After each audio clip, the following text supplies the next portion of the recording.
I mean, we're relatively close to on time. Yeah, we are. This is actually light years ahead of what we've done in the past. That's awesome. Good work. Oh wait, you guys thought I was playing that because we were getting ready to go on air? Yes. Yes. Oh no, I was just playing it because I couldn't remember what was what on my little soundboard thing. I don't like the way my wife's intro sounds. It's too doesn't sound right. We'll fix it up. Too robotic-y? Yeah. I mean, I know Shane's just trying to do what I asked him to try to do, and that's make it sound like what the hell they call that in the business. I don't even know what the hell they call that. Auto-tuned? Yeah, You know what I mean? auto-tune. Yeah. Uh-huh. But it just doesn't sound right to me. Guys, I'm looking at the stats here. The Rangers are a plus 54 goal differential. Nobody see. Everyone expected the defensive play that they're getting. I don't think anybody, and I know I didn't expect the offense that they're getting. Yeah, That's just insanity. I mean, from other players, right? From like your secondary and tertiary players. Well, as a team overall, yeah, right? Exactly, I never saw that coming. Never saw it coming. I mean, to surpass someone like Tampa Bay is impressive. Yeah. Very impressive. And I'll tell you, Alain Vigneault has to be in the Jack Adams conversation at this point. He just has to be. I think the only other coach, and I don't think he's an underdog per se, it's just that because we live in New York, so we don't hear a lot of Detroit news. Right. I think, you got to give Babcock, for me, he's the front runner. Yeah, well, Babcock gets a lot of love around the league, and he should. He's a hell of a coach. Absolutely. And that's my sleeper team, man. I mean, of all the teams out there, that's the team I'm quietly rooting for. Like, aside from my Isles, of course, but I'm quietly rooting for. Goals per game, third. Never saw that coming. Mm-hmm. Goals against, second. That's expected. Power play percentage, 21st. Yeah. Penalty, but they've gone to the finals with a bad power play, so that doesn't bother them. Yeah. And penalty killing, 8th. I asked this the other day, Andy, when you were on vacay. If you had to choose, if the hockey gods came down and asked you, and I'll ask this on the show, if the hockey gods came down and asked you, okay, Andy, you're in charge of the Islanders' fate, but you only get one special teams to work during the playoffs, PK or power play? Which one do you want? Penalty kill. PK. Exactly. All day. Exactly. Let's ask that on the show. It's actually a really good question for the show, Rich. Yeah. Mm-hmm. Let's do it. Are we going to start? Oh, no, we're not done yet. Hold on.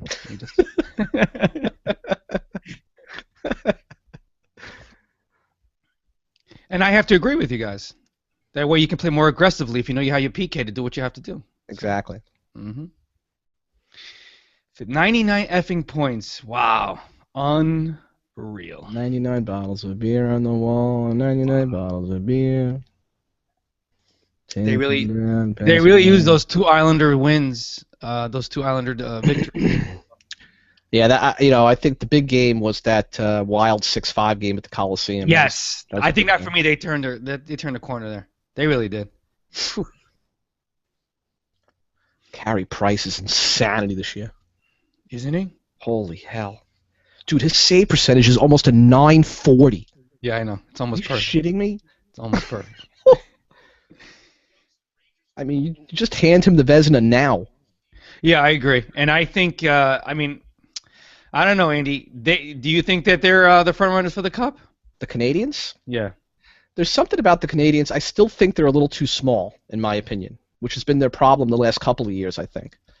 They're a fast team, but when it comes into the playoffs and the checking gets a little tighter, I fear they might be a little too small. Yeah. Well, let's see what they can do with this goalie. But, again, if Carey Price plays the way he's playing, 40 wins, 186, 938, they're going to be tough to beat. I still believe I'm still a wholehearted believer in the San Jose Shark syndrome. So well, possibly. Oh yeah. Well, they can't put it. They get into the playoffs and they just fall apart. They just fall apart. Yeah. The Habs have come close though last couple of years. Oh, shut up. Alex Ovechkin, 47 goals. Damn.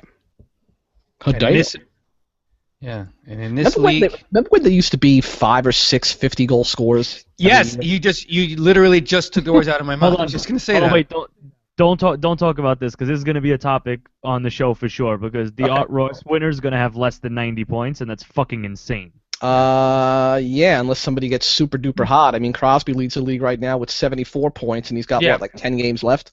Yeah, but Tavares has got a point behind him, right? He's like 72, 73. Yeah, Ovechkin, Tavares, and Voracek are a point back, and Backstrom's 2 points back. all with like 9 and 10 games left to 9 play. and 10 games There's, left, right?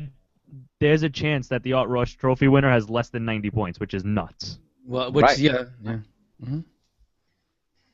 I don't think that JT's the front runner anymore. To be honest with you. He's Well- there. He's there. He's I think going to be a finalist. I think. Oh, for sure, but I don't think he wins it. He is officially our Alex Ovechkin though now. Damn right. You're not going to take Ovechkin and Backstrom. Like you're not going to have 2 out of the 3 finalists be Caps. So it's going to be Ovechkin. It's probably going to be. I don't even know. I still. Yeah, Crosby's leading the league in scoring, this and that, but I guess he's the most valuable. I mean, most valuable to his team in the whole league, though. Cam Talbot. That's a cruel joke, but might not be far off. Is Crosby Seriously. truly the most valuable to his team in the entire league, like top 3? Yeah, would he's you give arguably it to? the best player in the game, but I don't think you can put Voracek in there because his team's not going to make the playoffs. Yeah. It's got to be Crosby, Ovechkin, Tavares. Will probably be the 3 finalists, I would think.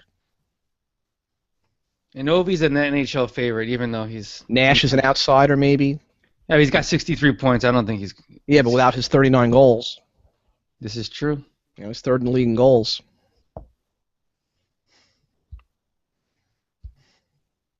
All right. We ready? Ready? Okay, let's go. Let's pretend we remember how to do this. Mm-hmm.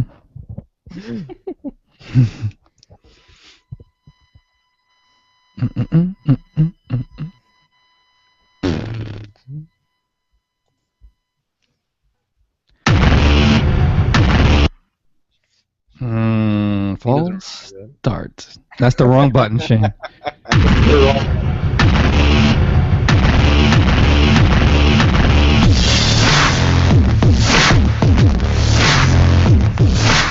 Boychuk to center point, skates the line, switches places with Letty. 10 on the power play. Boychuk shovels it behind the net for Strome. Strome in the left wing corner. Carries to the half wall. Above the left circle. Tavares right dot. Fakes the shot. Comes into the slot. Shoots. They score! The Islanders win it in overtime. 3-2 is the final. And they are mobbing John Tavares in the high slot. Right wing for John Tavares, too far out in front of him. And now Tavares with pressure on Mark Stahl, calls a turnover. Oposo shoots and scores!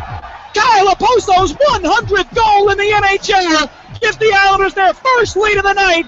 3-2 in the opening minute of period 3. All your New York Islanders news and expert Islanders analysis from the 4th line in Bridgeport to the 1st line in Long Island. This is the Dump and Chase podcast. Well, hello there.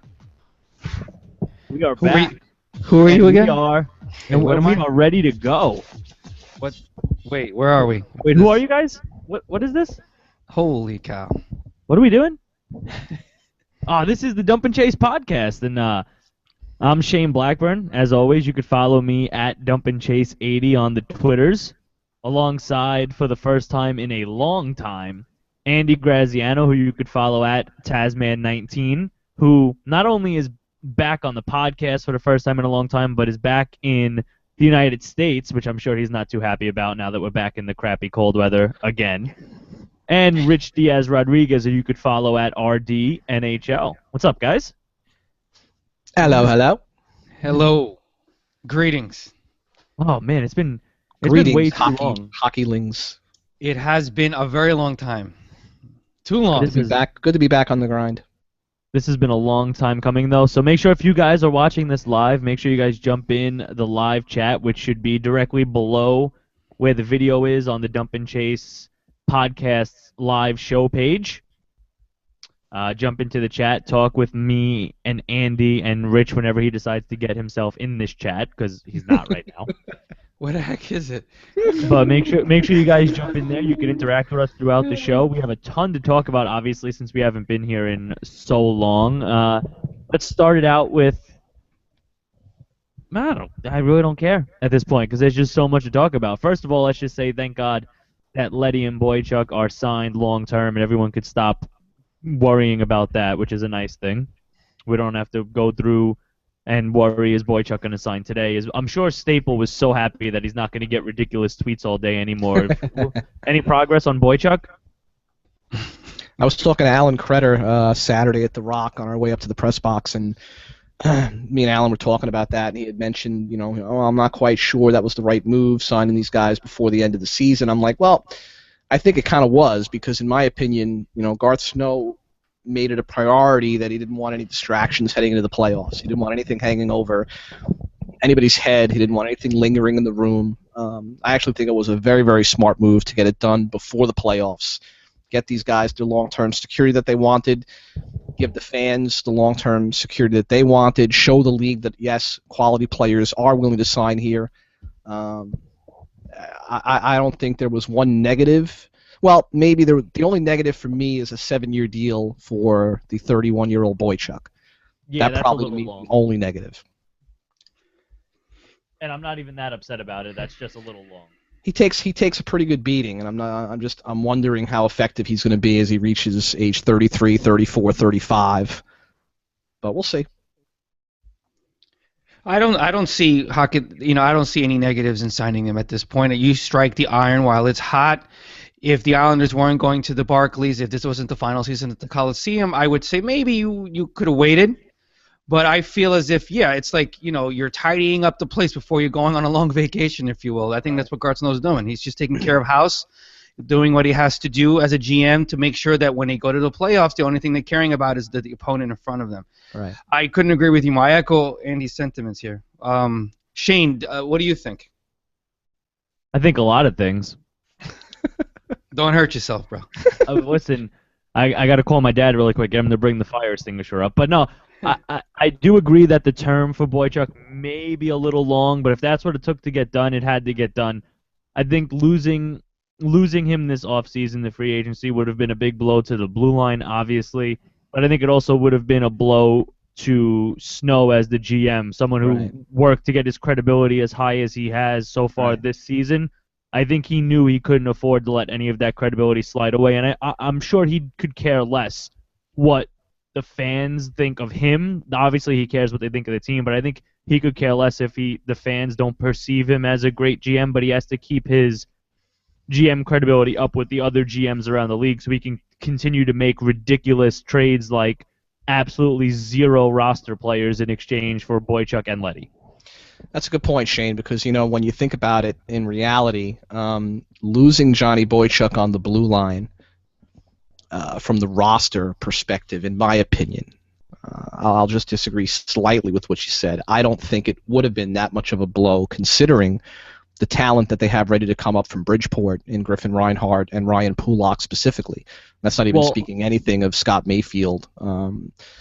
So to me, I think that losing him from the roster wouldn't have been the crushing blow, but agree with you that losing him to the roster would have been a blow to Snow's persona and the Islanders' persona as an organization around the league in terms of locking up these quality players that come to the island.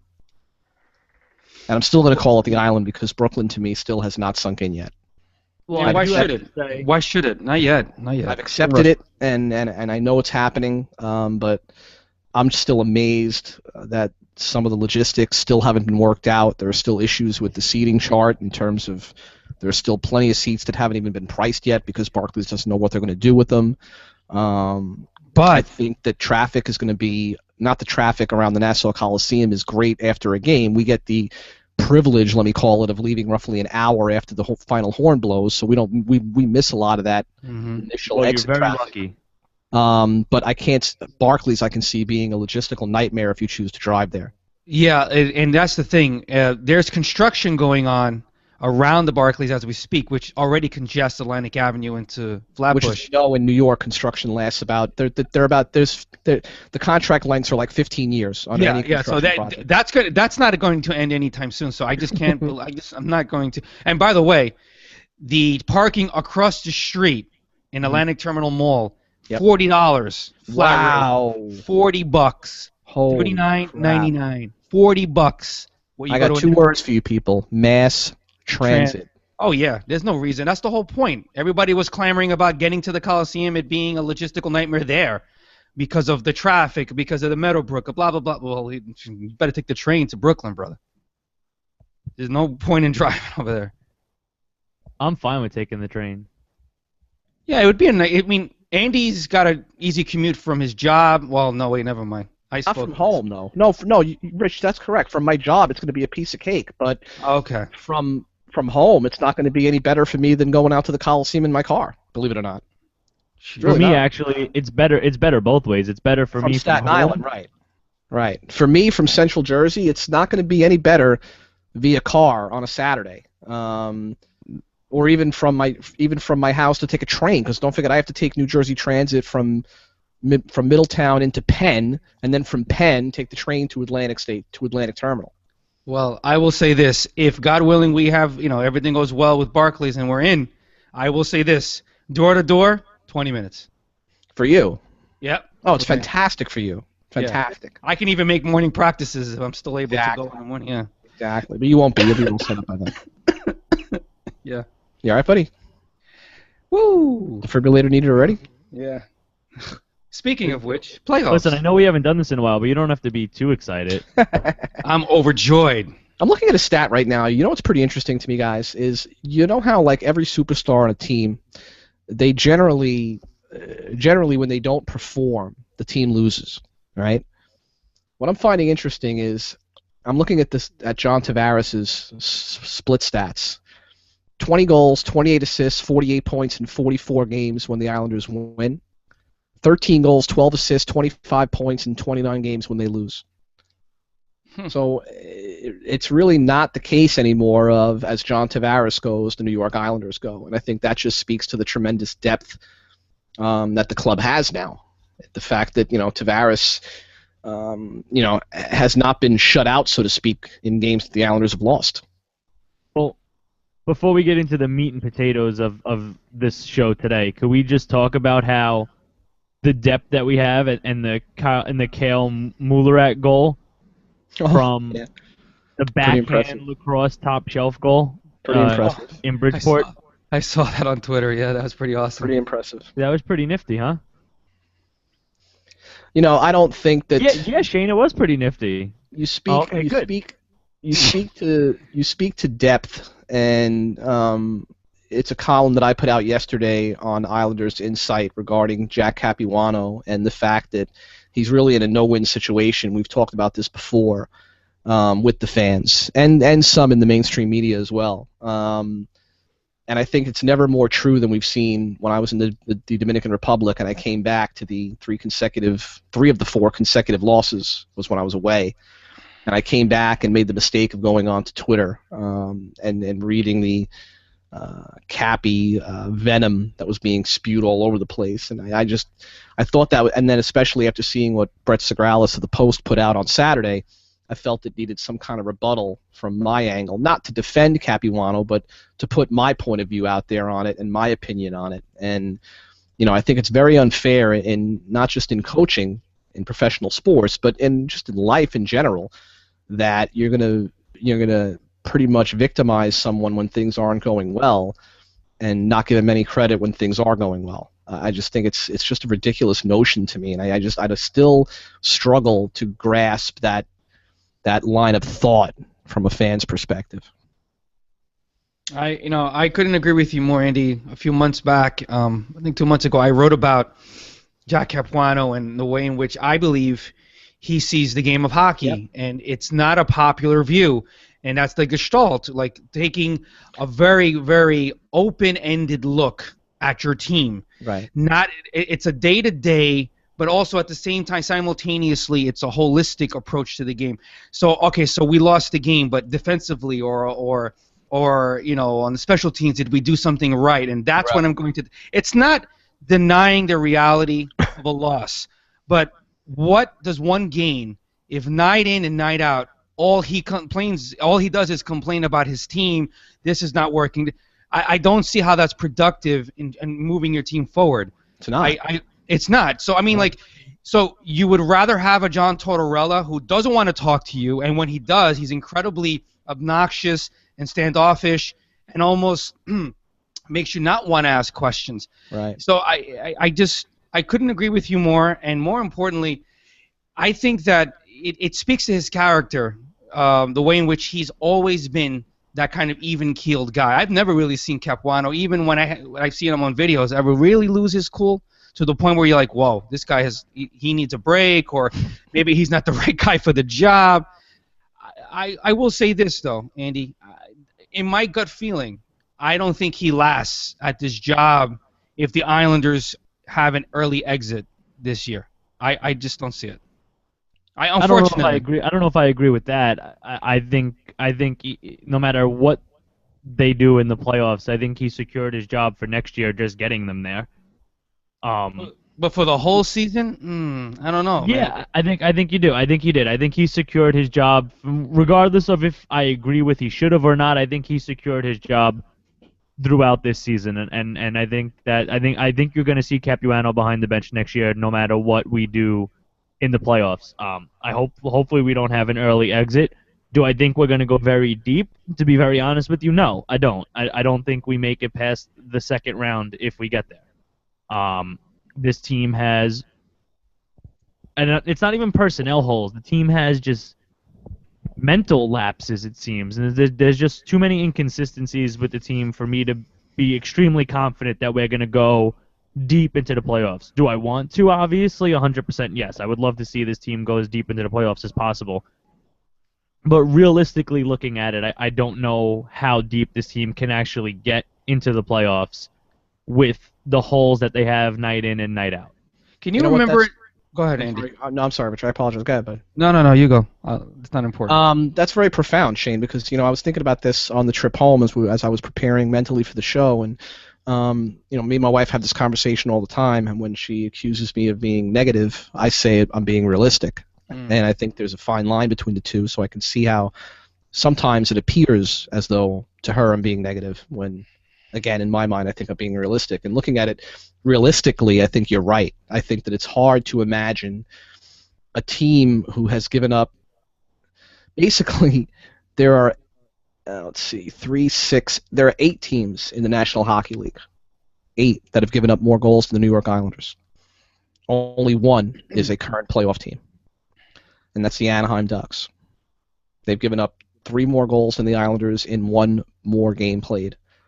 The only playoff team of the 8 that have given up more goals than the New York Islanders. And I think that's going to be the problem. That, plus what you just said in terms of playing with the lead in the third period, the mental toughness. Because, let's face it, we all know that that's what's needed more so in the NHL playoffs.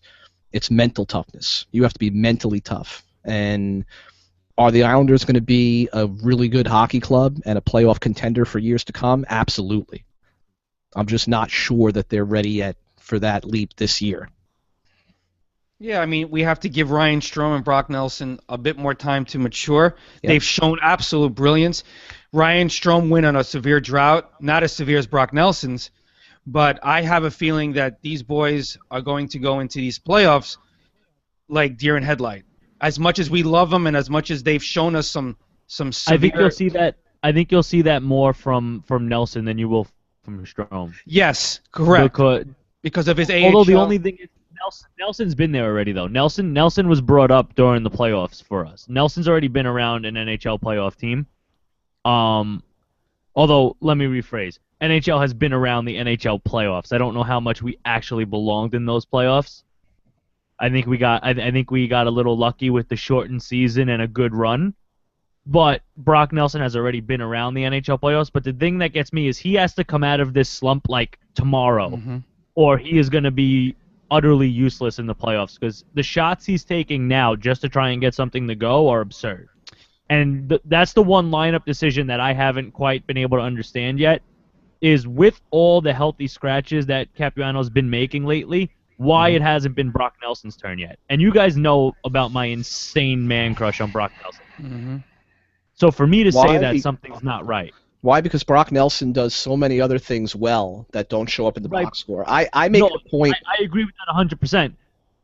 But Andy, when you watch him play, he does the little things in the defensive zone so well. Right. But you can see how tight he's gripping the stick the minute he gets over the offensive But that's the reason why you don't sit a guy like that. I make it a point. I'm sure Rich and I have talked about this. We make it a point in the press box on certain shifts, we focus on certain players. And no matter what's going on in other areas of the rink, we key on that one player. And especially if it's a player that we're considering profiling, of course. But and I've made it a point on more than one occasion to focus on Brock Nelson's shifts when he's out there. And the reason you sit a Ryan Strome when he's struggling for a game and kind of let him recapture his thoughts is a couple of reasons. One, maybe Capuano feels that Brock Nelson is more mentally tough to handle. Because let's not forget, what people aren't talking about here when it comes to these scratches, and I mentioned this in my article yesterday, people are forgetting that this is really the first time around the grind of an 82-game NHL schedule for guys like Brock Nelson and Ryan Strome and Anders Lee and even Calvin DeHaan. It's only his second professional season learning the league's toughest position to master. These guys need a mental break. I mean, I spoke to Travis Hamonic about it post-game Saturday in Jersey, and Travis himself told me, he said, look, it's our job as veterans to get these rookies over that mental hump of this long season with all the travel. They don't do this in the American Hockey League. And that's a big thing, and that's a reason why Capuano maybe took Strome aside and said, you know what, I'm going to give you a break for a game. I don't think Strome does everything as well as Brock Nelson does it. In terms of defensive zone coverage, face-offs, obviously size. You can't compare the two in terms of size. So I think that's the reason why Brock Nelson hasn't been pulled out of the lineup and Ryan Strome was. Exactly. He's a big body, Shane, and I think you have to keep him in there to bang the bodies against the board to create something, because if he's not scoring goals, he can at least do some back checking, which is lacking. You know, I agree with Andy. You know, when I hear about people complaining, not so loudly as they do for Grabovski, but when I hear people saying, well, Kuhlman is not pulling his weight, I say, yeah. Well, you saw that goal that he helped create in New Jersey? Wow. That's what he's about. Exactly. If you go to the games and you just say, okay, this shift, I'm just going to look at what it is that Kuhlman brings to the table. What he brings to the table is hustle, muscle, and he's absolutely a freaking beast. But the thing is, you don't see that on TV because you're looking at the puck. What he does, his magic is away from the puck. Absolutely. And I'm telling you right now, if you want to see why you keep a Kuhlman on in an island of Jersey, that goal he set up for Ryan Strome, that's the reason why. Because that's been happening all season, unbeknownst to many fans who, unfortunately, or for whatever reason, don't go to the Coliseum. So now that we got into the lineup talks, I'm not sure how much I actually want to talk about this, because it's one of those topics that's very touchy. But now that we're on it already, how do we feel about Kennedy being in over Grabner? Wow, that's a tough question. Let me tell you something. First, I'll touch real briefly on Calvin DeHaan. Calvin DeHaan, as I just mentioned before, second season learning the NHL's toughest position. It's a season where most young NHL defensemen struggle. I think that what we've seen out of DeHaan this year has been nothing like what we saw last year. Struggling in transition, struggling on the defensive zone, struggling with his clearances. He just has not had a good season. I think he's a staple on this team for a long, long time. But he is noticeably, to me, struggled this year. Sitting him, I have absolutely no issue with. And let's face it, Brian Straight hasn't played all that bad. I know that's going to get a lot of flack when people hear it, but he hasn't played all that bad. Matt Donovan has shown to be a true professional in terms of sitting out 30 games and coming in and doing the job that he's done shows that he was mentally and physically ready to play when called upon. And that's the mark of a true pro, and I give high credit to Matt Donovan for that. He's come in and done a fine job the last 4 games he's been in the lineup. Damn right. Michael Grabner told me the last time the Islanders were in Jersey, so we're going back maybe 4 weeks, that he himself wasn't sure how he fit in because he was hurt so much and missed so much time this year. He wasn't sure how he was going to fit into the flow of the already established offense this late in a season. And I don't think he's 100% healthy still. And that, to me, could be more of a reason. Plus, Capuano has to see what he has in Kennedy as the playoffs are approaching. You have to know where you can put him in when you have to. Exactly. My thing is, the thing that upset me the most about this was I didn't mind the people who were questioning Capuano, saying maybe Grabner should have been in, but I don't know who it was. Someone tweeted, "How can you put Kennedy in for a top 6 forward like Grabner?" And that irked me because that was on Twitter, wasn't it? Like a few weeks ago. Yeah. Yeah, I saw that. Yeah. Because for months I've been arguing that Grabner's not at top 6 forward. Mm-hmm.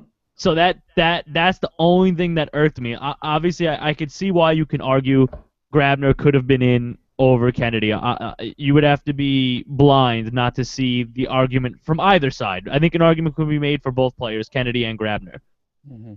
But you're not putting a top 9 forward in for a top 6. I think it's 2 top 9 forwards that you just have to figure out which one you're going to play on a given night. And if you had this decision to make and you were playing the Penguins, you would go with Kennedy. Oh, absolutely. Yeah. So if you're playing a slow team, I would go with Grabner. If you're playing a team that you're going to have to grind out against, though, a team that you need that extra toughness or that extra what's the word I'm looking for? I guess grit. No, that extra grit. Mm-hmm. Then I go Kennedy. And I don't know if it's a serendipitous accident or what have you, but I want to believe that Snow has this like sixth sense that he knows the Islanders are going to face the Penguins first round. I think Kennedy was a good pickup no matter what. But I'm saying that I can think he went especially for Kennedy because he has this distinct feeling that it's going to be Isles Penguins first round. Let me tell you something. We better hope it's Islanders Penguins first round because I think that's the team we match up the best against in the playoffs. I'm telling you, you would have said that 24 months ago. I would have thought you were insane in the Exactly. brain, man. Exactly. Well, let's look at it right now. Let's look at it right now. You Okay, talk about a very similar slide to what the Islanders just experienced. It's Mirrors. The Penguins Mirrors. and Islanders. Yeah, exactly, Rich. It's like they are right now. They are almost. It's almost like they want to play each other so bad that they're in how they're playing. Pittsburgh's last 5 games. Okay, they've scored a total of 4 goals. Well, 5 goals, one being an empty netter in 5 games. Very unlike the Penguins. I'm unsure of the health heading down the stretch of Evgeny Malkin. I don't think Chris Letang is 100% healthy. We obviously know of Marc-Andre Fleury's horror shows at the Nassau Coliseum, and specifically against the Islanders. And for those reasons, I think you're right, Rich. I think out of all the teams, we might match up most favorably right now with the Penguins. Well, let's look. Washington, if our penalty kill goes back to how it was in the beginning of the year, Washington beats us in 6 because Ovechkin will annihilate us on the power play. Well, that's if the Islanders would have to stay out of the box and obviously in a series against Washington. If they could beat Washington, they could beat Washington at even strength. They cannot beat them if they're taking penalties. Montreal has our number for some reason. God knows why. Montreal's a team that I don't want to play in any round. Tampa we match up well against because for some reason we play extremely well.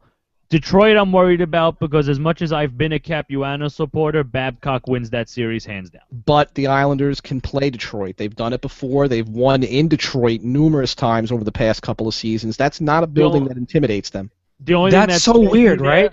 It is very weird, but it's not a building that intimidates them. The only thing that scares me there, though, is Babcock's experience against second year in the playoffs, Capuano. Well, this is true, but he's not the one lacing. He's not the one lacing them up, though.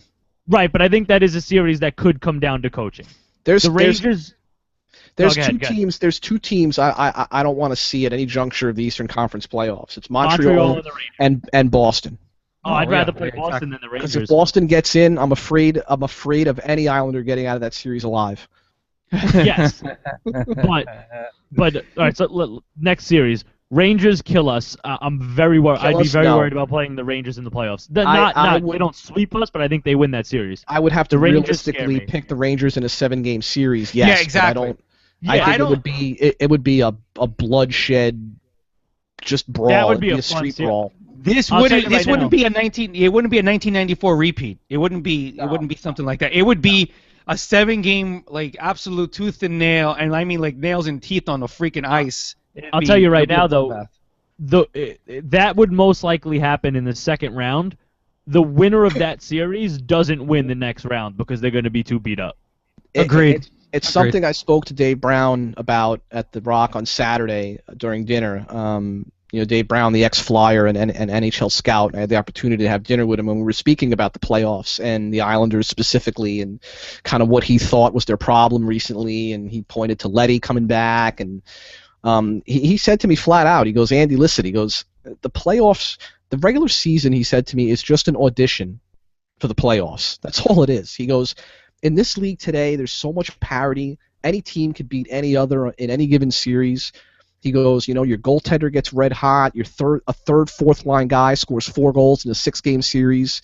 And he goes, obviously, luck and bounces. He goes, it really, once you get in, he said seeding and who did what in the regular season means absolutely nothing. That's what he said to me, flat out. He goes, I would give the Islanders as good of a chance as any other team in the East based on that. And yeah, that's a professional NHL scout's view on the NHL playoffs. I look, I have a feeling that that's actually how I've always felt about the playoffs. You get in, anything can happen, what have you. But look at 2 years ago. Did anyone expect us to play Pittsburgh as well as we did? No. But I did expect a war because of the momentum we took into the playoffs. Right. Good point. And Rich. that's the thing that that's where everybody's a little bit iffy, right? Because the Islanders are, unless they go on a 9-game winning streak, I don't know if they're going to have that same type of momentum. So it all depends, right? What shapes up with regards to who your opponent is, and then you start mentally preparing for that. I think the Islanders look at the Penguins series as A, payback, and B, the weaker of all the teams you can possibly meet in this juncture. And it gives them time to experiment these next 9 games. I don't know. Let's put it this way. It's going to be Pittsburgh, it's going to be Washington or Boston that I would want to see. Anybody else I don't want to see. As simple as that. First round, I should say. I don't know. There's a couple of things this team needs to improve and a couple of holes they need to close before we make a deep run in the playoffs. Defensively as a whole, both forwards and defense, we're still a little inconsistent, not necessarily where we need to be to make a deep run into the playoffs. There's a couple of coverage things that scare me. Thankfully, the penalty kill's been unreal lately compared to what it was in the beginning of the season. Well, Shane, let me ask you the question I asked you guys off the air. So if the hockey gods came down and asked you both, okay, so you now control the Islanders' fate, and I'm giving you the opportunity to improve one of your special teams units, which one will it be? But only one, not both. Which one do you take into the playoffs? The power play or the penalty? Penalty kill any day. You don't need an 80% power play to win in the playoffs. You need an 80%, 85% penalty kill. You can't go deep in the playoffs without a good penalty kill. The Rangers showed you can with a weak power play, but you can't go deep with a weak penalty kill. I just think that a stronger penalty kill gives you the confidence to be a much more aggressive and to be a much more risky team defensively than a stronger power play. I would rather have a number 1 PK going into the playoffs than anything else. Well, think about it this way, though. The Islanders are in the top 10 in least amount of penalty minutes per game. If they continue that amount of discipline, they might be okay. If their penalty kill continues to even play the way it's been playing, not even get any better, if they continue to not take penalties and stay disciplined, they might be okay. It also depends when you take the penalties, right? I mean, if they take penalties in the first period and fall behind, we've seen before that this is a team that's not intimidated when they fall behind, guys. But they're more intimidated when they have the lead. Probably. But honestly, if you start taking those bad penalties in the third period of a playoff game, then you're going to have issues, I agree. But so, again, there's so many intangibles that we, as much as we three and everyone on IslandersInsight.com knows the game, and especially Rich, myself, and Scott, who cover the games and go to the games often, it's just something that we can't account for. We just can't do it because it's so many intangibles that go into a 7-game playoff series in the National Hockey League. It's why it's the greatest tournament in sports. For me, it really is. Bar none. It really is. Let me pose. Go ahead, Rich. No. Go ahead. Oh, I want to pose a question. Mm. Okay, let me pose this question to you. I just lost my train of thought. Hold on. Wow, and you're young still. Oh, That's not okay. Here good we go. form. Here we go. All right. I was just looking at this the other day, and like, cause someone was talking about the Islanders making like a run to the cup and possibly winning, and how a great turnaround it would be, and the height of the rebuild. And my question is, are the New York Islanders the 2006 Carolina Hurricanes, or are they becoming a team that's going to be around for years to come in the playoffs? I think And if you don't understand the question for the people listening, the Carolina Hurricanes won the cup in 06 with and nobody. have been relatively irrelevant since. No, I think B. Yeah, I agree. I think they're going to be a team that's going to be around for a long time in the playoff picture. I think they're going to be a team that in a couple of years could possibly challenge for the cup. I mean, could they be? I think could they be this year's Hurricanes? I think Yaroslav Halak is a lot better than 2006 Cam Ward. So, do I think that the Islanders can be this year's? This year could they be the 2006 Hurricanes? Sure, why not? But I don't think that in any way would change my opinion on how they look going into the future either. Yeah, I'm I mean, there's no Nick Leddy, there's no Nick Leddy in 06.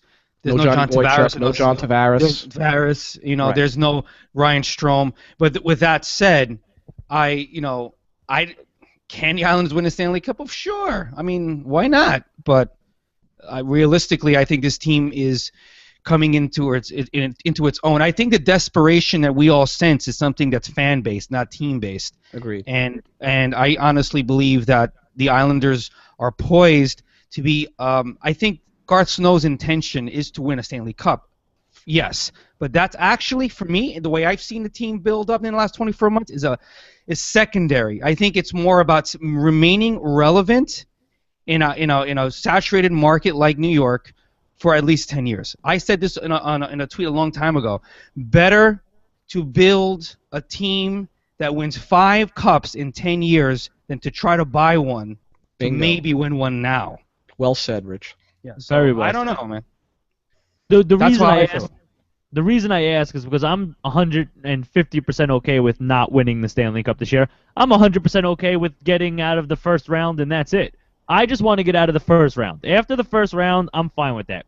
Win a playoff round, win a playoff series, get your kids, get the Nelsons, the Lees, the Stromes, the DeHaans, get them this playoff experience. That way you can make these runs for the next 4 years, 5 years. You could be consistently in the forefront of the Eastern Conference. Agreed. Yeah. That's the way I see this season. I don't see this season as a Stanley Cup or bust season. You're the New York Rangers. I see this season as a Stanley Cup or bust season. You mortgaged Duclair, who I think is going to be a phenomenal young player, for Yandel, because this year is Stanley Cup or bust for the New York Rangers. I absolutely don't think that's the case for the Islanders. I think Glenn Sather got too much of a taste last year, and I think that there's no secret that he is on his way out. So I think that he really wants to win one more cup on his way out. I think that's the reason they made the Yandel trade. Will it handcuff them down the road? I think it will. But the Rangers have never operated like that. They've never thought like that. They've always been a year-to-year team, and they're sort of like, they're the Yankees of the NHL. Yes, in that sense. absolutely. And I'm a Yankee In that fan, sense. and I'll readily admit that. Except they don't have the championship. They're actually championships. That's the only thing. But if you're looking at a team, I mean, they're the number 1 team in the National Hockey League right now. They're the only team in the NHL that hasn't lost 20 games. They've only lost less than 10 games since December. They're on an incredible run, and I wouldn't have thought they'd be able to do that without Henrik Lundqvist. Cam Talbot has come in and just really made Glenn Sather's day because he's increasing his trade value minute by minute. These fans out there that are saying trade Lundqvist and keep Talbot are absolutely off their rocker. Never going to happen. I mean, that's Edmonton. absolutely- I was talking to Dave Brown Saturday about that, and Edmonton has already started making calls on Cam Talbot. So he'll be the one that'll be dealt, and Rangers will get a nice, and who knows, maybe they'll get a nice enough return for him where, they can get a Nail Yakupov and a prospect out of Edmonton for him. They, You don't they know. might get Hall. There's a chance they get Hall for that. They can have him. It's possible. It's possible. The guy I don't want them to get is Eberle. That's the guy I Eberle's don't the want them one. to get. Yeah, Eberle's the one I would want the Islanders. If the Islanders were going to make a Absolutely. trade with Edmonton, I it's got love to be Jordan Eberle. Eberle. I totally agree Look with the way you. he plays the game. That guy's pure his money, man. That's just. If you look at what Cam Talbot has done, 19-7-4, 213, 929, 5 shutouts in 32 games. Absolutely incredible numbers. Better than Henrik Lundqvist. You know behind he's the same gonna, defense. You know he's going to come back down to earth by next year, the latest, though. So that's why the Rangers have to You sell don't know him as that. hard as they You can. don't know that. It's look at this year's been so wacky in terms of goaltending, right? Michael Hutchinson in Winnipeg. Yeah. This freaking Hammond, this kid Hammond. kid Hammond on Ottawa is 14-0-1 in his first 15 NHL starts. Yeah, but the only bad Unbelievable. thing with him is he went so long only giving up 2 goals, and then he just gave up 7 on 56 shots in 2 games back to back. Understood, but So- Devin Dubnyk in Minnesota, who were likely. Oh my thankfully- God! What the heck is that about? Right? Edmonton Where had did he him come too.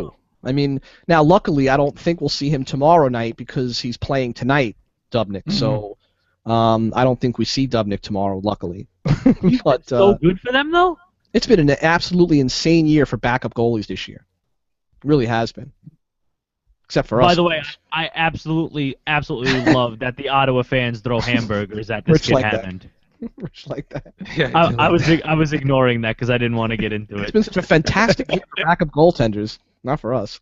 Because Neuvert's been a little Neuberg. he hasn't been confidence inspiring yet. He'll settle in. He just got his new He just got his new 3D mask, painted by Dave of Art, who is magnificent.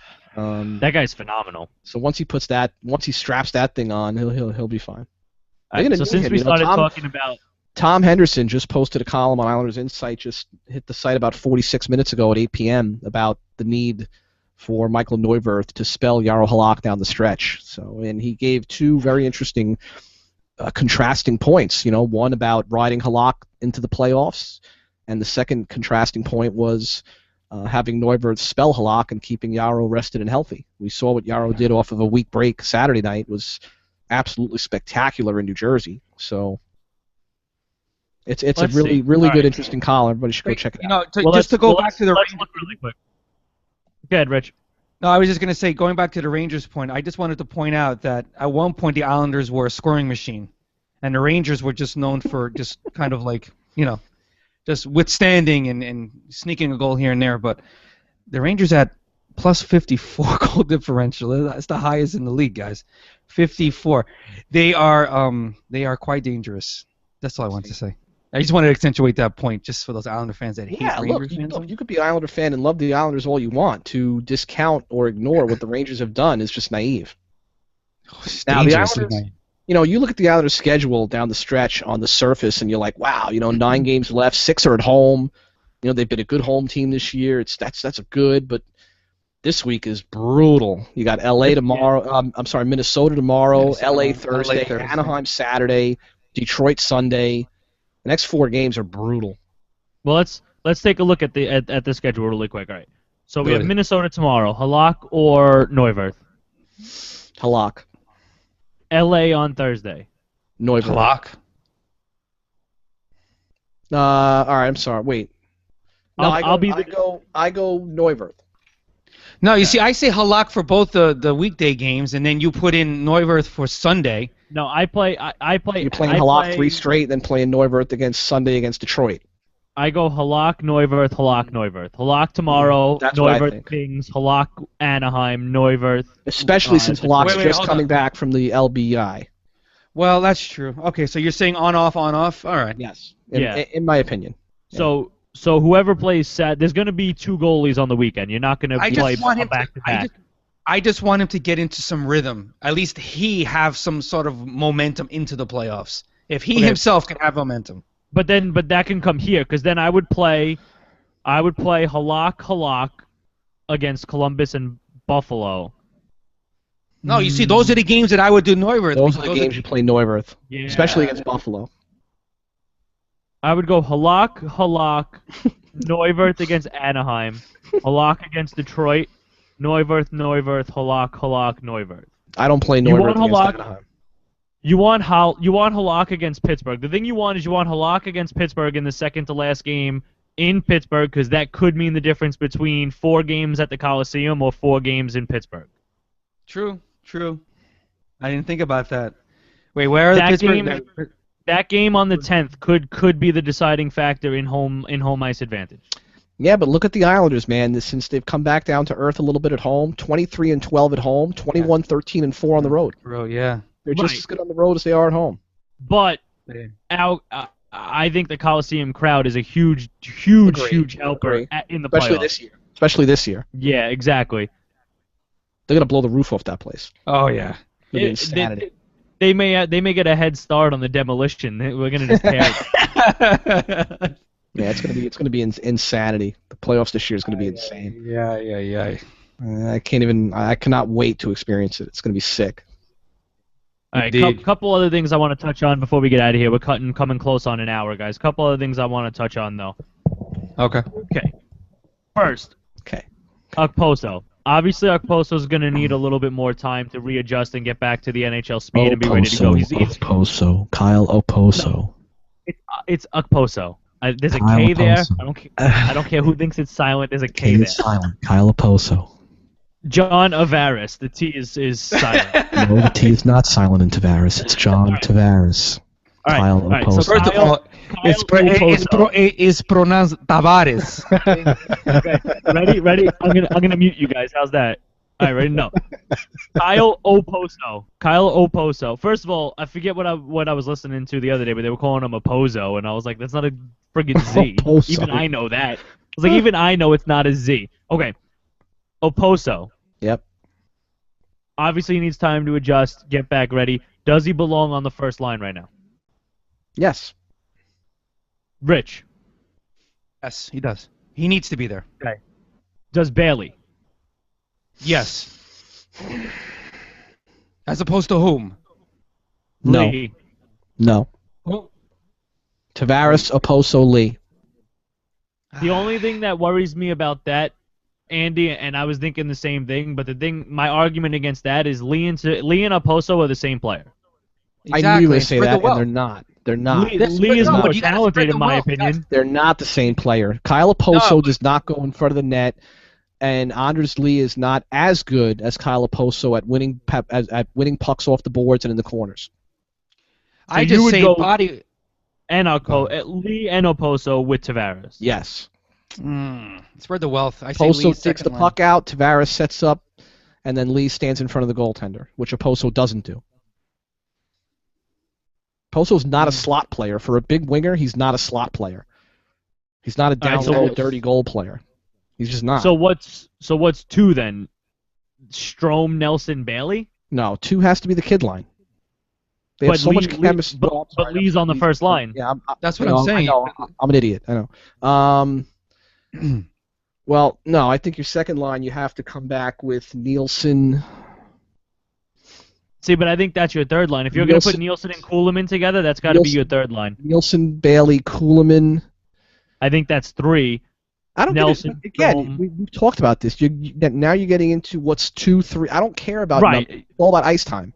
But Doesn't who do matter you put with Nelson and Strome? Because if you put Nelson and lines Strome 2 and 3 together, to me lines 2 and 3 to me, the way Capuano juggles ice time is interchangeable to me. Exactly. The only real difference is lines 1 and 4. 4, yeah. all right, Those are the only but differences. if you're gonna put Nielsen and Kuhlman together, Yep. you either have to put Kennedy with them or bring Grabner back into the lineup, because I don't think Kennedy, Strome, and Nelson click as a line. When you watch the way the 3 of them play, I don't think Kennedy makes a big enough difference. I'd ideally like to see Nielsen, Kuhlman, Bailey. I think that would be a really good shutdown line. Because say what you want about Josh Bailey, he's very good defensively, continues to be very good defensively. So I think you go Nielsen, Kuhlman, Bailey, and you come back then with Nelson, Strome, and Grabner, which I think would be a dynamic. It's got to be line. Grabner. See, but this is my point as to why Bailey goes up on the top line, because you need someone who's responsible on the back check. And That's a for good me, point too, Bailey's Rich. More responsible than Lee, more responsible than Tavares and Well, Oposo combined. point. Lately, Good point. Tavares has looked like the disconnected controller Ovi on defense. Yeah, he's been pretty bad. Not that we pay him to do that, so that doesn't bother me so much. Right. But That's going to have to change in the playoffs. He's going to have to morph. He's going to have to morph into Patrice Bergeron, and he'll never be Patrice Bergeron defensively. But that kind of player. He's going to have to morph into that mentality in the playoffs for the Islanders to win, to be successful. See, I would leave Bailey on the first line for now. With Oposo. It does work. I mean, Tavares likes playing with him. Okay. Oh, this brings me to the point I wanted to make in the beginning, and I completely forgot to. Let me know if I'm crazy or if you guys noticed this too. You're crazy. Lately, with that first line, well, I am crazy, but let me know if I'm crazy about this. Lately, with that first line, they kind of look like the youth hockey where there's the one really, really good kid and the two kids who, no matter what, defer to the one really, really good kid. Because twice over the past couple of games, more than that, but definitely twice that I clearly remember, both Oposo and Bailey had clear strides to the net that they could have walked in and shot, and instead looked to squeeze it to Tavares, who had two guys on him. Okay. All right. To me, it looks like Oposo and Bailey are so afraid to not score if they shoot, knowing that Tavares is on their line, that they automatically look to give the puck to him no matter what their situation is. Yeah, I mean, I think that's got some merit. I think it's impossible, once again, for us to say what's going on in their heads, but I don't think that it's any secret that Josh Bailey's always been a little gun-shy to shoot the puck. It's always been probably the biggest criticism of his offensive game. It's something new with Oposo, believe it or not. You know, he typically.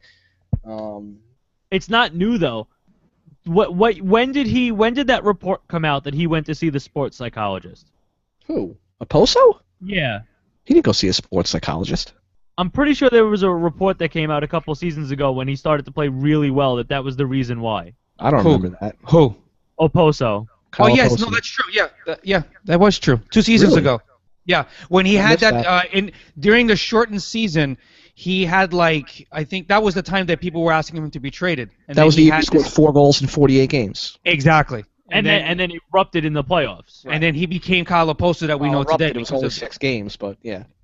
But I think we're seeing the Oposo from before that who did defer to Tavares and didn't have the confidence that the Oposo from the beginning of this season and last season had.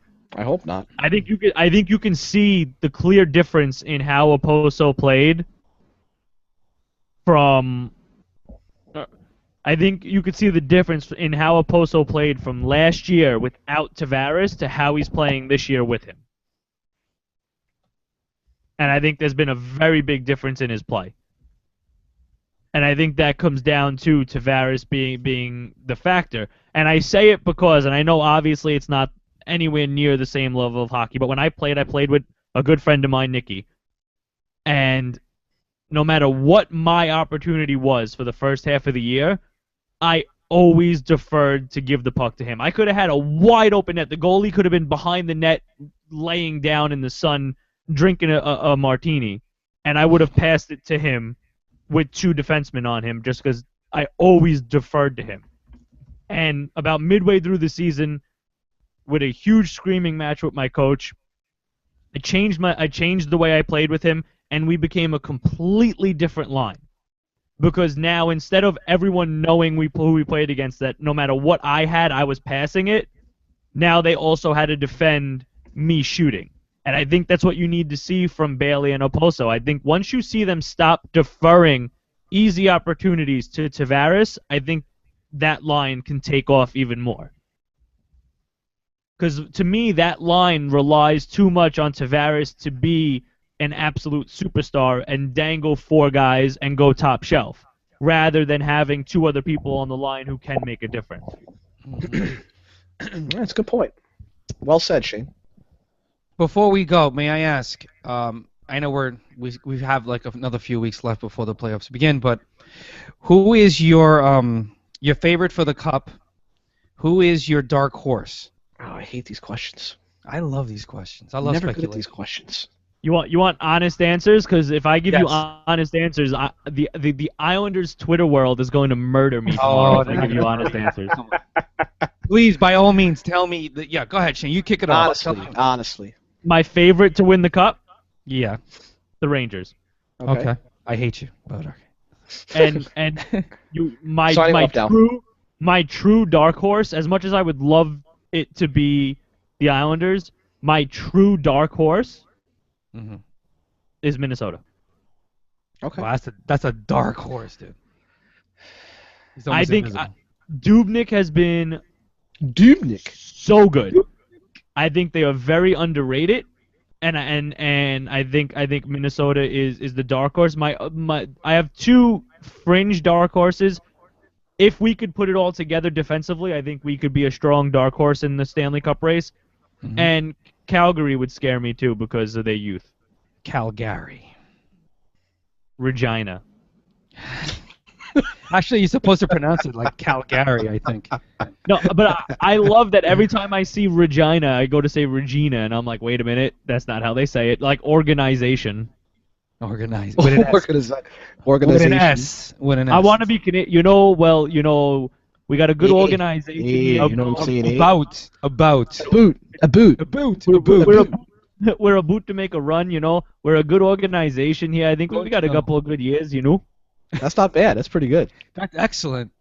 My, I want to be Canadian. I'm going to go, just based on the magnificence of Carey Price, I'm going to go Montreal as my favorite. I think the Canadians return glory to Montreal this year, riding basically on the back of Carey Price, who's been nothing short of phenomenal. Rich and I were talking about him pre-show. It's just mind-boggling how good he's been. As a dark horse, you know what? It's hard to bet against. You want Minnesota too. No, I'm going to dark horse Nashville. I think Pekka Rinne's got the ability to turn it on at the right time. I love Peter Laviolette behind the bench in terms of his motivational tactics. I'm going to go with Montreal as my favorite and Nashville as my dark horse. The thing, Rich, before you give yours, the thing that scares me about Nashville, Andy, is one of the same things that scares me about us, and that is so much of what they rely on in Peter Forsberg is so young and inexperienced that I think that's going to hurt them in the playoffs. Peter Forsberg. It's funny. I'm sorry. The hell's his first name?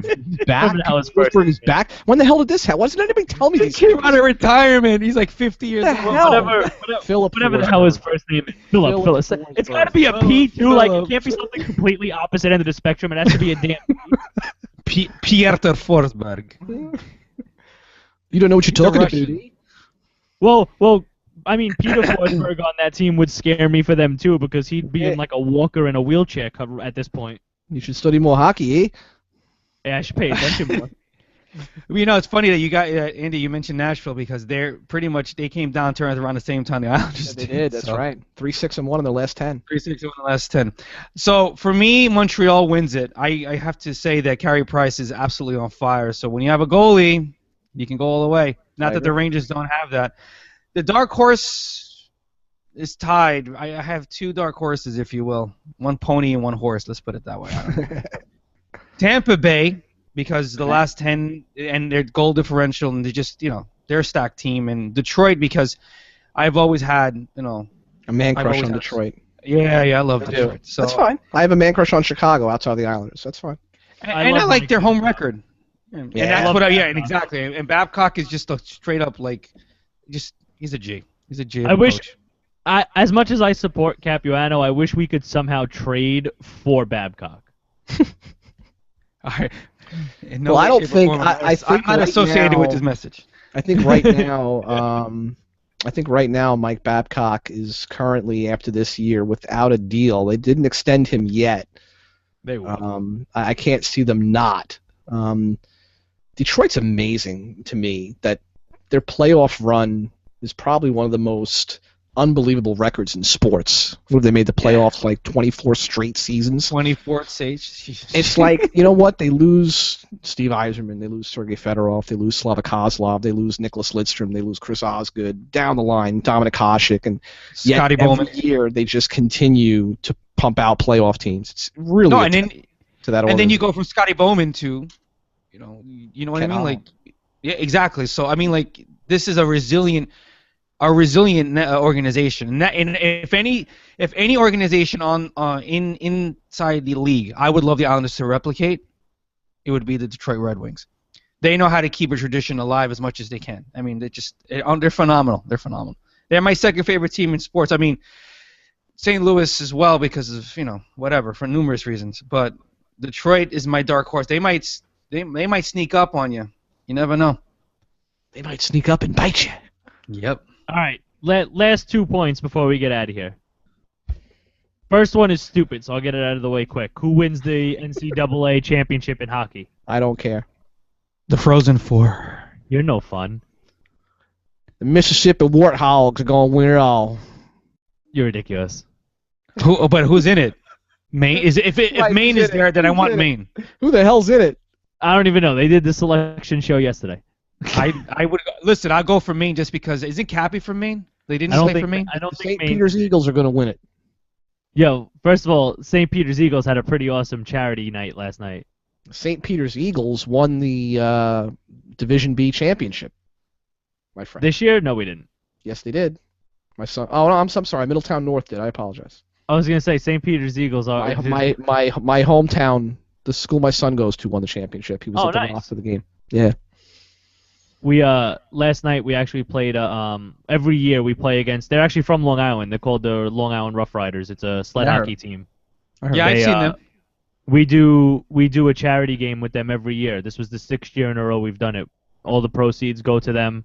It's a really fun night. They whip our ass. I mean, like we lost 10-1 last night, and that was like the closest we've ever kept this game. And that was because the two people, their two best, like the one kid plays for the U.S. national team, and I'm pretty sure the girl does too. They would get like right in front of the net, and instead of making our kids who pretended they were goalies look stupid, they would just try and pass it to the other kids on the team. And I was like, thank God. All right. So what's your second point? Since your first point was ridiculous. All right, my second point is how insane is it that there is the potential that the Art Ross Trophy winner this year is going to have less than 90 points. Oh. In a what are league you where scoring is up, and there's been high scoring games all year, and that the scoring has just been pretty much so much more than it had been recently. You're seeing But you know what? goals every night. How insane is it that the Art Ross winner is probably going to have less than 90 points? Hold on. Let me answer this, and then I know Andy's going to jump in. He's got a really good point, and I'm not going to steal his thunder. But he did mention something that had me thinking all podcast. I'm going to say this. I haven't remembered a year in where the scoring is spread out as it is in a given team with the given team.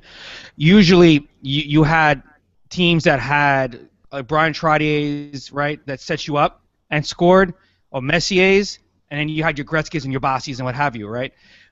But I feel as if the scoring, for the most part, is pretty balanced. It's a lot more of it, but like Andy's going to say, how many 50-goal scorers do you have in the league now, as opposed to the 80s where you had a Bossy doing 50 and 50? And that wasn't as uncommon or as, like, groundbreaking. I mean, that was something that Gretzky scored like 90-something goals one season, did he not? I mean, I don't know, something stupid like that. 92, yeah, he broke the and then what's his name, who just retired? He broke the rookie record that Bossy had. Bossy had like 50 goals as a rookie. Yeah. Yeah, so I mean, that's stuff that was common for us growing up in the 80s and 90s. Yeah. And now that we say the scoring is up, I find that a little bit perplexing because I remember, guys scoring 50 goals, and you're like, well, that's not enough. I mean, Gretzky scoring 80. Man, we got to get up there. So it's spread out. I feel as if it's a much more competitive game in that sense. Like, it's not top heavy anymore, where your top line's always going to give you their goals. Exactly. Teams have a lot more depth. They're spreading. They're finding that the key to success in today's game is to spread the wealth, spread the scoring around. Alex Ovechkin with 47 goals is the only likely 50-goal scorer. Steven Stamkos would need 10 goals in 9 games to hit 50. Rick Nash has 39. He would need 11 goals in 12 games to hit 50. So, looking like one 50-goal scorer this year, as Shane said, a likely sub 90-point leading scorer, which is unfathomable to me. In fact, I'm actually going back right now, so give me a second. In fact, of the top, hold on, 2, 4, 6, of the top 10 scorers in the NHL right now in terms of points, how about this? Only 4 of 10 are averaging at least a point per game. Yeah. 4 of 10. That's Crosby at 110, Malkin at 108, Ovechkin at 101, and Tavares at 1. So what does that say? It says that the game philosophy is now more team-oriented. It's less top-heavy. It's spread it out. You had Nick Leddy scoring more goals than my boy Josh Bailey.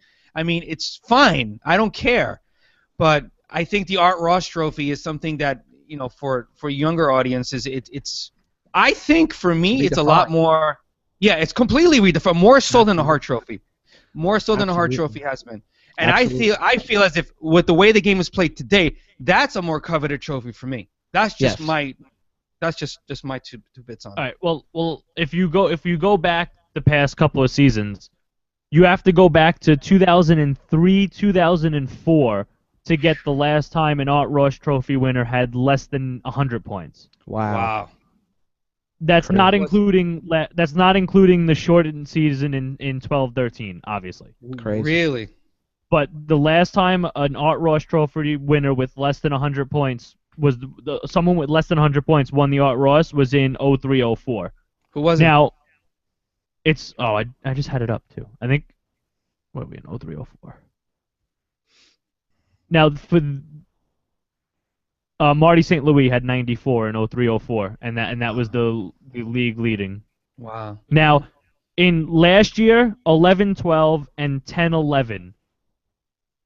It was 104, 109, 104, and all 3 of them were Crosby. Yeah. Mm-hmm. And he was the only person in the hundreds. But then if you go back past him, in 09-10, it was 112 was the Art Ross points, and there were 4 people over 100. 08-09, 113 points won it, and there were 3 people over 100. 07-08, 112 won it again. 2 people over 100. Now, these 2 are insane. 06-07, 120 points won the Art Ross. 7 people had over 100 points. And in 05 and 06, 125 points won the trophy, and 7 people had over 100 points. There's definitely a shift in the way the game is played. It's just a different shift. I think it's just maybe that's why they want to make the nets bigger. I really believe that. I think goalies have gotten better. But it's unnecessary because there's still goals. But that's what I'm saying. Scored. I agree, but for some reason they feel like I for one, when people say the goal scoring is up, or okay. I mean, fine. I see the stats, but it doesn't feel like that like it did in the '80s, where I was seeing people scoring 50, 60 goals a season. You just don't see it. Lemieux. I mean.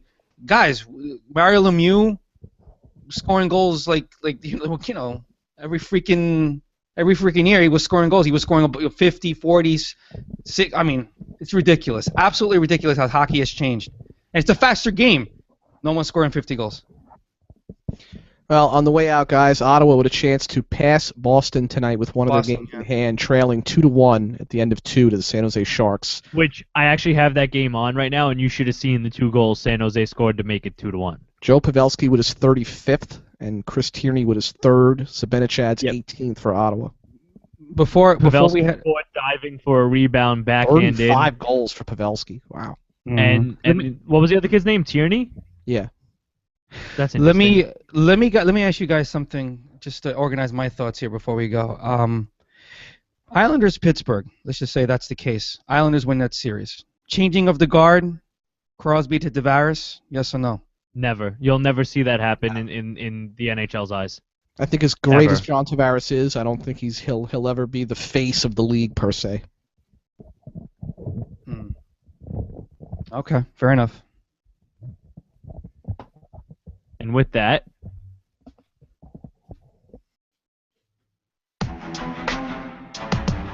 we conclude our return from hiatus episode of the Dump and Chase podcast. We will be back next week. We will start at a little bit of a later time next week, unfortunately, but we are back. We are going to be here on Mondays now instead of Wednesdays, so it'll be Monday nights at 8 o'clock. I'm thrilled that we're back because I miss talking to these two guys about hockey. Andy Graziano at Tasman19. Anything you'd like to plug before we get out of here? My last name ends in a vowel, so read Islanders Insight or else. No, seriously, it's great being back on the air with you guys. Thanks for your patience and your continued commitment to the site and this podcast, and thanks to all the readers and listeners. Rich Diaz Rodriguez, is there anything you would like to plug? Just to thank the fans and the readers in general. Let's enjoy this this ride into the playoffs, and let's enjoy the playoffs as a whole. And I'm Shane Blackburn. You can follow me at ShaneBNHL. And I'd like to plug some of the defensive holes that the Islanders have before the playoffs start. But I digress. Thank you guys for listening to the Dump and Chase podcast. We hope you'll be back with us next week and every week after that. I really enjoyed being back. I know the other two guys did. I hope you guys are glad we're back as well. Make sure you follow us all on Twitter. Check out the shows live Monday nights at 8 p.m. Come into the chat room with us and chat with us throughout the show. We'll answer you guys either on air or through the chat room, depending on the topics we are talking about. But make sure you guys jump in and interact with us. It makes it so much fun for us. Tweet at us. Check out IslandersInsight.com and the DumpandChasePodcast.com. And until next week, I'm Shane Blackburn. They're Andy Graziano and Rich Diaz Rodriguez. And let's go Islanders. And whoever the Rangers are playing against.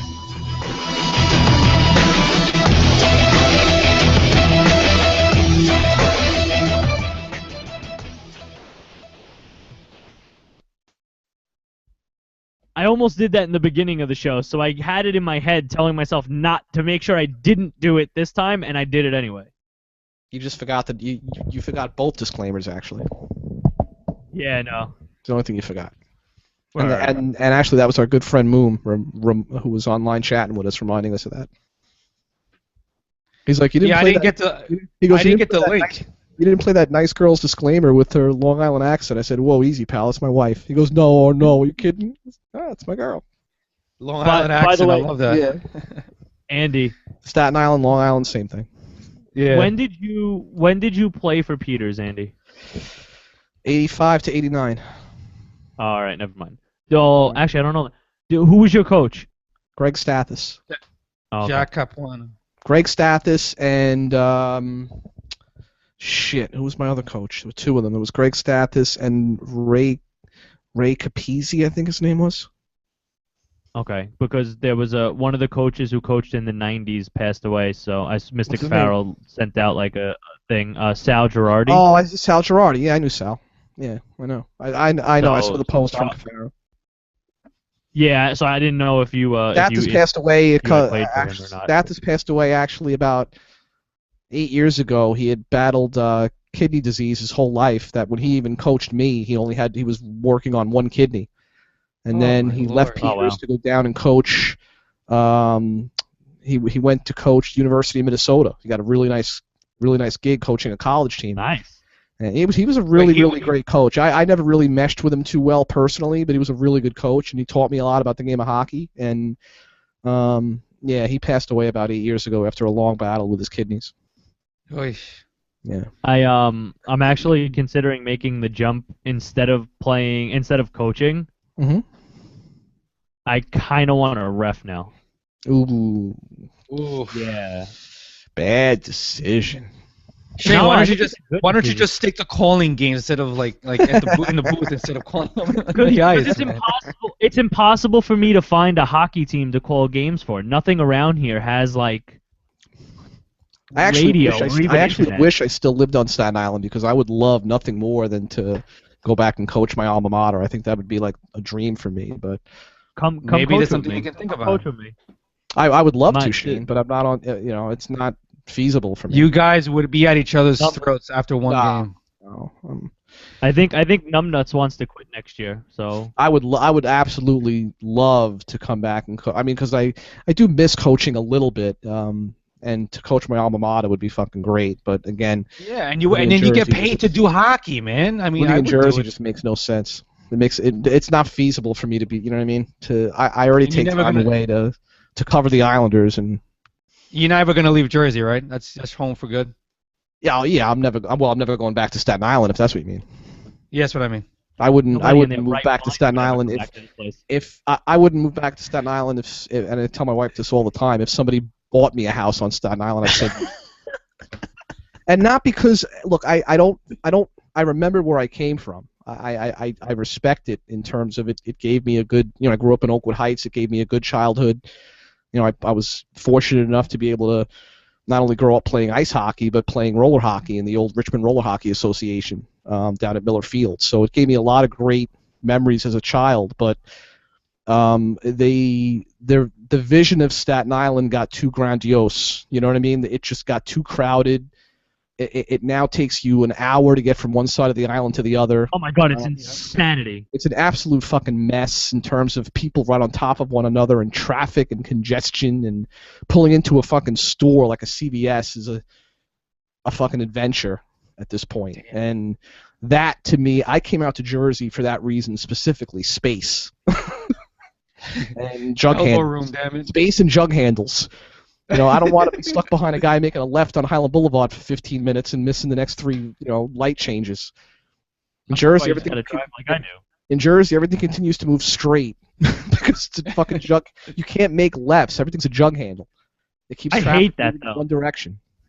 For some reason, my GPS doesn't understand the concept that New Jersey can't make left-hand turns. So it's like, make a left here, and I'm like, I can't. Have you refreshed your GPS?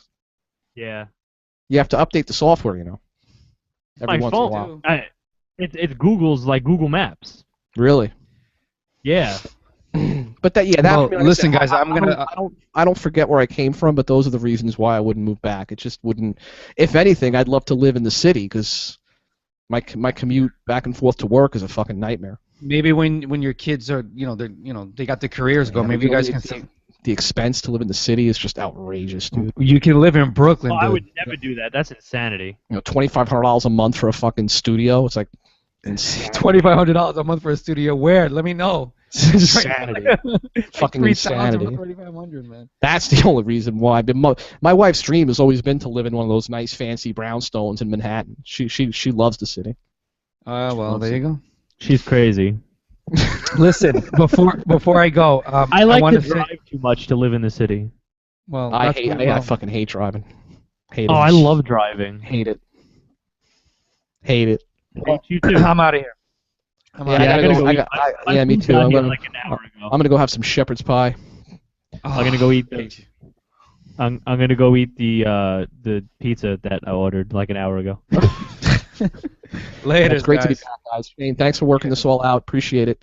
Rich, thanks for coming on. Good to hear your voice again. Yeah, I'm really happy we're back. Likewise. All right, guys. Have a great night. Yeah, you too. See you later, guys. Bye.